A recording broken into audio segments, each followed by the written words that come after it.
बिस्मिल्लाहिर्रहमानिर्रहीम। अस्सलाम वालेकुम।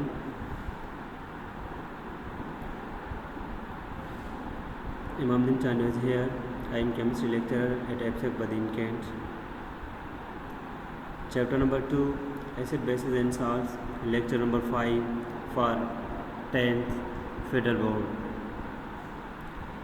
पहले हमने डिस्कस किया था old concept of acid and bases, उनके बाद अरीनस थ्योरी, उनके बाद लोरी ब्रोंस्टेड थ्योरी। देन कल हमने डिस्कस किया था in lecture number 4 Lewis concept of acid and bases. So आज हम डिस्कस करने जा रहे हैं which species can act as a Lewis acid and which species can act as a Lewis bases. So let me discuss and clear your concept. According to Lewis concept, the following species can act as a Lewis acids. The molecules in which central atom has incomplete octet.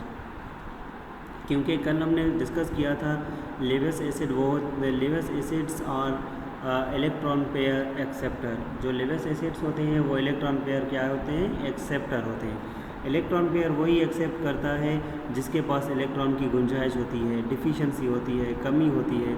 So that's why they are able to accept this type of the pair of electron. For example BF3 boron trichloride, aluminium trichloride, iron trichloride. The central atoms have only 6 electrons around them in last shell or in outermost shell or in valence shell. Therefore these can accept an electron pair. वो electron pair accept कर सकते हैं। क्यों कर सकते हैं? क्योंकि उनके पास जो है ना गुंजाइश होती है, उनके पास वैकेंसी होती है, उनके पास इलेक्ट्रॉन की क्या होती है? डिफिशिएंसी होती है। और डिफिशिएंसी होने की वजह से वो क्या करते हैं? इलेक्ट्रॉन पेयर एक्सेप्ट करते हैं। वो कौन से? ये सेंट्रल एटम लाइक अ boron, like aluminium, like iron. ये इसके पास जो है ना वो एबिलिटी होती है, वैकेंसी होती है, डिफिशिएंसी होती है इलेक्ट्रॉन की, इसलिए these are able to accept pair of electron. Another is simple cation act as a Lewis acid. हमने पढ़ा है केटाइन वो होते हैं जो इलेक्ट्रॉन लूज़ करते हैं। मीन्स इलेक्ट्रॉन लूज़ करने के बाद जिसके पास प्लस चार्ज होती है उसको हम क्या कहते हैं? केटाइन कहते हैं। All cation act as a Lewis acid since they are deficient in electron. क्योंकि वो इलेक्ट्रॉन की डिफिशिएंसी उनके पास होती है या इलेक्ट्रॉन डिफिशिएंट होते हैं, that's why they are able to act as a Lewis acid. However cation such as sodium, potassium, calcium ion ETC have very little tendency. उनके पास थोड़ी सी टेंडेंसी होती है टुवर्ड्स द इलेक्ट्रॉन या accepting of electron.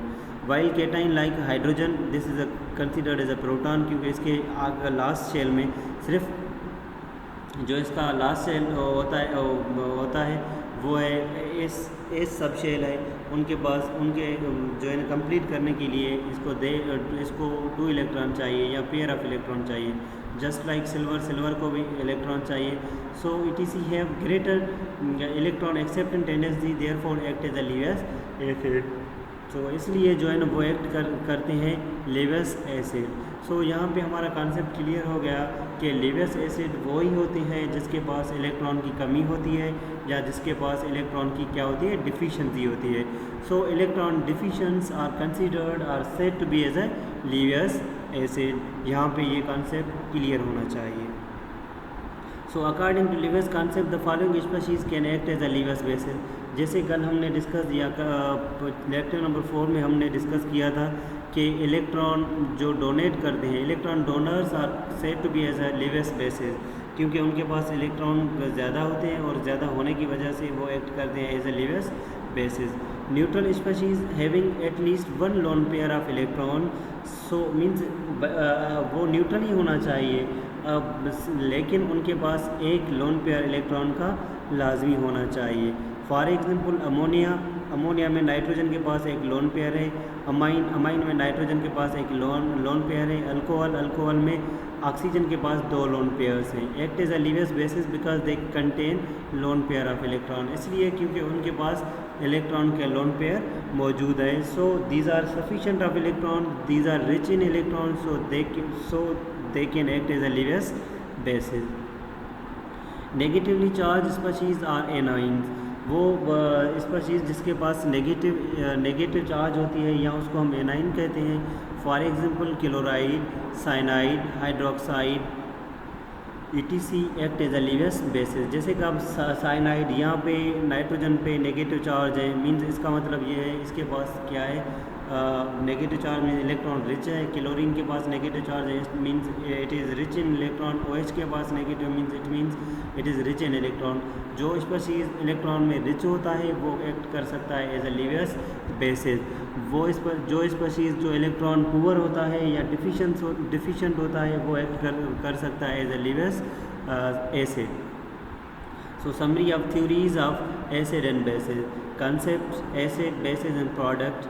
According to Arrhenius के मुताबिक acid वो होते हैं जो हाइड्रोजन आयन प्रोड्यूस करते हैं या हाइड्रोजन आयन प्रोड्यूस करते हैं इन केस ऑफ वाटर। और अरीनस कॉन्सेप्ट के मुताबिक बेस वो है जो OH आयन प्रोड्यूस करता है वाटर में। लेकिन उसके बाद बनता क्या है, साल्ट एंड वाटर। वो जब रिएक्शन होता है आपस में तो क्या बनता है, दो प्रोडक्ट बनते हैं, एक साल्ट बनता है, दूसरा वाटर बनता है। लोरी ब्रोंस्टेड या लोरी थ्योरी में क्या होता है, एसिड वो होते हैं जो डोनेट करता है प्रोटॉन, वाइल बेस वो होता है जो एक्सेप्ट करता है प्रोटॉन। उनके बाद जो प्रोडक्ट होता है वो conjugate acid and base pairs, वो आपस में कॉन्जुगेट एसिड बेस पेयर के पेयर्स ही बनते हैं सिंपली। अकॉर्डिंग टू लीवियस के मुताबिक एसिड वो होते हैं जो इलेक्ट्रॉन पेयर एक्सेप्ट करते हैं, वाइल बेस वो होते हैं जो इलेक्ट्रॉन पेयर डोनेट करते हैं। और प्रोडक्ट क्या बनता है, एडक्ट फॉर्म बनता है। एडक्ट क्यों बनता है, is due to formation of the coordinate covalent bond. जैसे कि कल मैंने आपको समझाया था कि जब लीवियस एसिड और लीवियस बेस का आपस में रिएक्शन होता है तो एक न्यू प्रोडक्ट बनता है जिसको हम कहते हैं एडक्ट फॉर्म। वो एक ही स्पीशीज़ कहलाता है। सो आज यहाँ पे हमारा जो एसिड बेसिस का जो कॉन्सेप्ट थे या उनकी थ्योरीज थी वो कंप्लीट हो गई। इंशाल्लाह in next lecture we will discuss another things. So thank you so much guys. अगर इसमें आपको कोई भी गुंजाइश या क्वेश्चन या क्यूरी है आप पूछ सकते हैं ग्रुप में भी, या आप पर्सनली कांटेक्ट कर सकते हैं। Thank you so much, take care.